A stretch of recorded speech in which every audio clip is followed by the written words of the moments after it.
22-year-old Vesna Vulović did the impossible when she emerged alive after a 33,000-foot fall, entering the Guinness Book of World Records for surviving the longest fall without a parachute. Vulović was a stewardess on an unfortunate Yugoslav Airlines flight from Copenhagen to Belgrade, during which the Ustash separatist group planted a bomb in the cargo. As the bomb went off, the plane crashed into the mountains, killing all 28 passengers and the entire crew, except for Vesna. She was hospitalized with a fractured skull, 2 broken legs, and 3 broken vertebrae, but managed to survive and lead a full life afterward.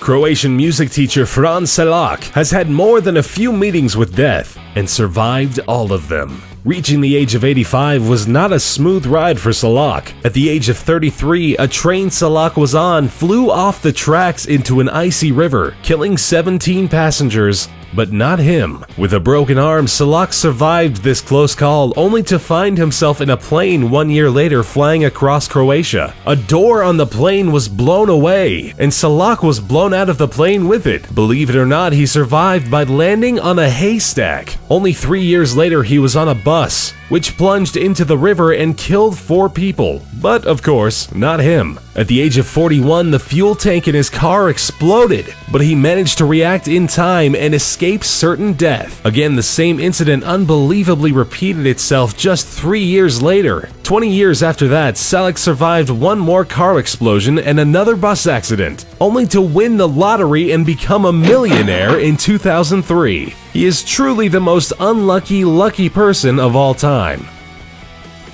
Stella Maris College's Old Christians rugby union team from Uruguay had a mountain peak named after them when they tragically crashed into it while flying to Chile to play a game. The Glacier of Tears killed 12 people, leaving the others roaming through the vicious Andes on a temperature of 30 degrees below zero. Running out of the scarce food reserves they had, the survivors lost all hope when they heard via radio that the search for them had been called off. In the harsh conditions, they started dying off one by one, with the last ones standing eating their deceased friends, in a desperate attempt to keep on living. 2 of the bravest people managed to reach Chile on foot and inform the world that a group of 16 people were still out there, having survived an incredible 72 days.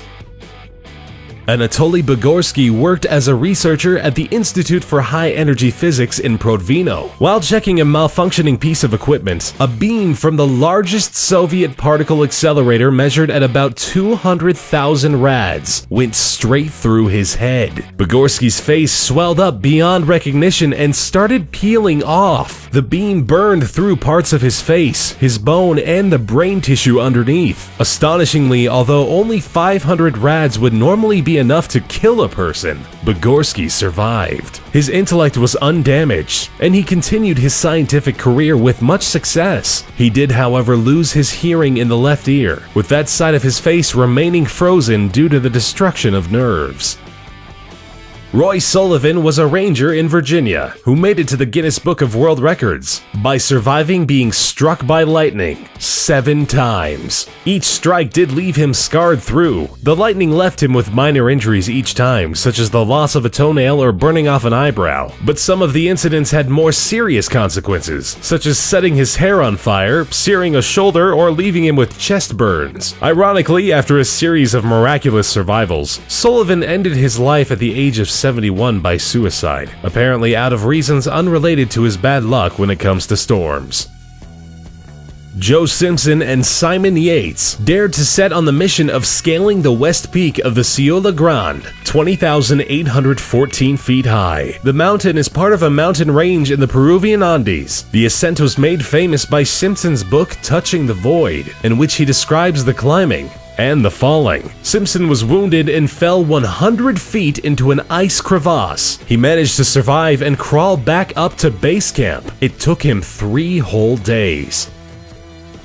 Truman Duncan had the most horrific accident you can imagine and survived it. He was just another passenger on a train when he accidentally fell off a train car in motion. He was swept underneath the speeding train and was literally cut in two. Duncan not only managed to survive the horrible event, but he stayed conscious for the next 45 minutes. He managed to get his cell phone out and call the paramedics himself. He underwent 23 surgeries, lost both his legs and a kidney, but miraculously made it out of the hospital alive. Aaron Larston was on a canyoneering trip in Blue John Canyon when a boulder fell on him. The boulder pinned his arm down, making it impossible for Larston to move. He tried to lift and break the boulder, but after 5 days he realized it was no use. Dehydrated and delirious, Larston finally got the courage to amputate his own arm. He managed to snap his own bone and eventually cut his arm off entirely, finally freeing himself from the boulder.